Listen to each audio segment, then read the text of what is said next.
Thank you so much for inviting me. When Larry contacted me, and I said to him, "What do you think they want me to speak about?" He says, "Oh, talk about whatever you want." And this title came. I don't know from where it came. It just came by itself. So I sent him the title. Then they requested a little write-up. And then the write-up came, but I don't know from where it came. So I sent the write-up. And then as we approached the presentation, all of a sudden I started getting worried. And I said, oh, maybe I should do a PowerPoint, but I've never done a PowerPoint in my life. So I did a couple of PowerPoints. I never looked at them. And something kept stopping me from looking at any of this. Something kept pushing me to the edge to see what would come forth just by itself.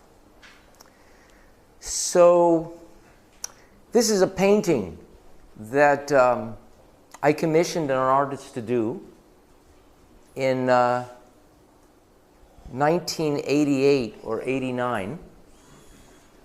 I wanted to use this painting for the cover of Light Medicine of the Future. The publisher wanted something that looked more like Gray's Anatomy, so they created something else. But it's a very interesting piece because there's light entering the eyes and probably interacting with the hypothalamus and then going to the pineal, and then you see this huge explosion of color going down into the system and then emitted from the system. And in my early years of working with light and color, my whole interest was what was coming in here. At that time, I was only beginning to get the feeling that something was also going out here. And so my real interest at this point is not so much the light that creates eyesight, but the light that catalyzes insight. Two different types of light. What just happened? Oh? Was there a reason that went off? Oh, there we go. We're back now.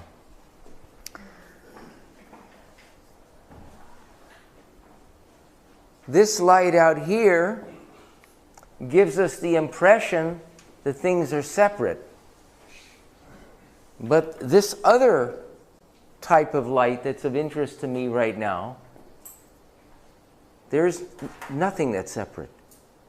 Everything is just in a state of oneness. So this has been very, very interesting to me because in my training in optometry and vision science, there was always something out here, and there was something looking, observing.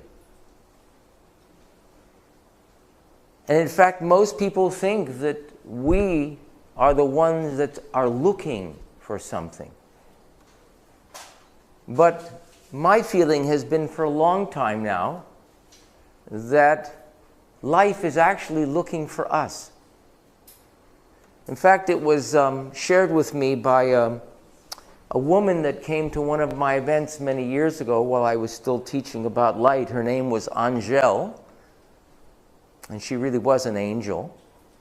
And she was totally blind. And she came to an event that I did in Sedona, Arizona, and when I saw her walk in and I saw that she had a stick, I immediately got up and I took her hand and I sat her next to me because I had a feeling I wanted her next to me. She had no idea who I was. And we worked with color experientially during that workshop, and she began doing this work that I had developed at home. And she would frequently call me to share what was happening. And she called me one day very excited, and she said, "My whole life changed today." I said, "What happened?" She said, "You know, I've been burdened my whole life because I cannot see. I'm blind," she said. I could not see. And she was a university student. And she said, "But this morning, I got up and I began to walk to class. And all of a sudden, I stopped in my tracks because I realized that all the plants, all the flowers, all the bushes, and all the trees were looking at me." And she said, "It never dawned on me that they were looking at me. Everything was about me looking out. And because I couldn't see, there was no life for me." And she said it was an incredible revelation. Everything just changed after that.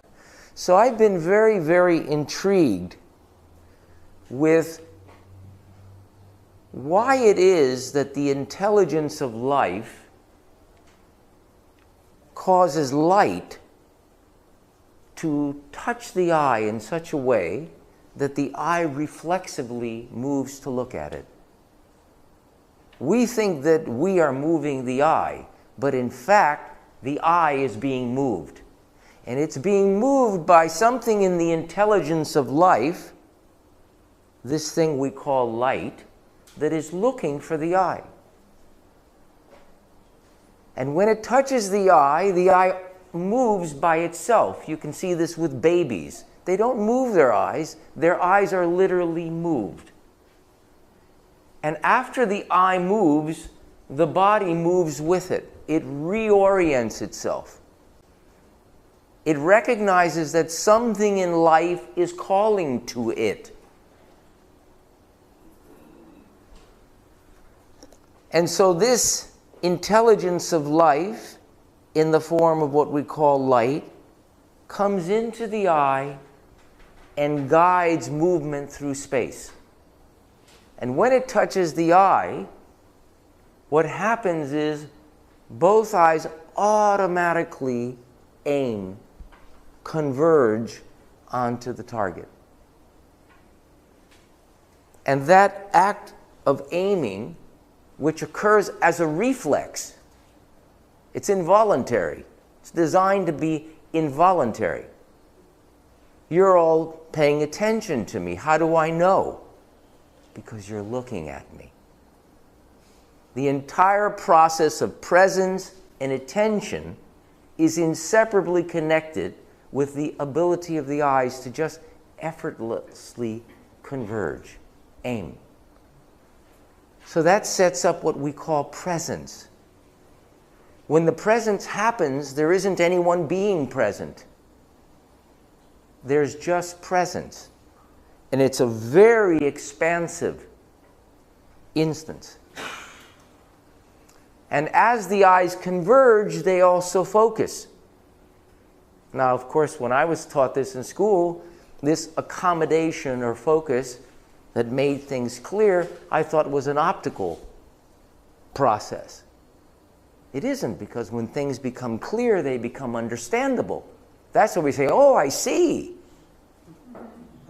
It doesn't mean that I'm just reading the letters. It means that things are clear. Clear. So those initial movements of aiming and focusing set up the entire foundation for presence and knowing. When it is clear, it immediately becomes understandable. The eyes are continually moving. Why? The only constant is change. They're continually dancing with the world. Just there, continually being taken on a journey by whatever in the environment is looking for us. And when they aim and focus and move, which is all happening at the same time, you have two eyes that work together. And when the two eyes work together, you have three-dimensional vision, which is very interesting. It's not just depth perception. The three-dimensionality allows you to immediately know what's looking for you, because it is the body's prioritization system. You don't have to prioritize your life. Your eyes will automatically take you to the next thing that's looking for you. If you allow, it just takes you where you need to be. Because three-dimensional vision allows you to see both foreground and background, what is sticking out is calling to you. And if you just experiment with this process, you'll see how life is looking for you. And you will notice how you are being guided through life, even though you have no idea how it's happening. So, I've been very intrigued with this process of light entering the eye, initially to create a guidance system that's guiding our physical movement through space, through our life. It also became clear to me quite early from my work in Syntonics, and even work that I did before that, because I began working with light in 1972 while I was still an optometric student, using instrumentation that used specific colors to treat what we call a lazy eye. It was a device called an Otwell instrument. And then I worked with just white light, sending a signal of light in one eye, having it go through the brain and come out the other eye, in order to take the good eye and teach the eye that wasn't seeing so well how to see more directly.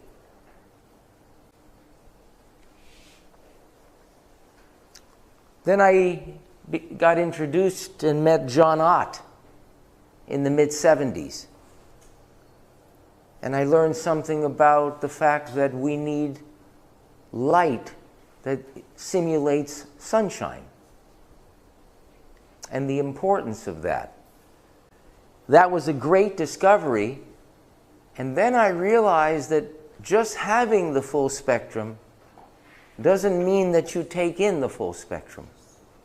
And then it really started getting interesting for me, because the science went from a cookbook approach of using specific colors for different things to realizing that the effect that any frequency of light had was directly related to the relationship that that person had with that frequency. In the same way as if I brought an apple up here, all of you would not respond to the apple the same way.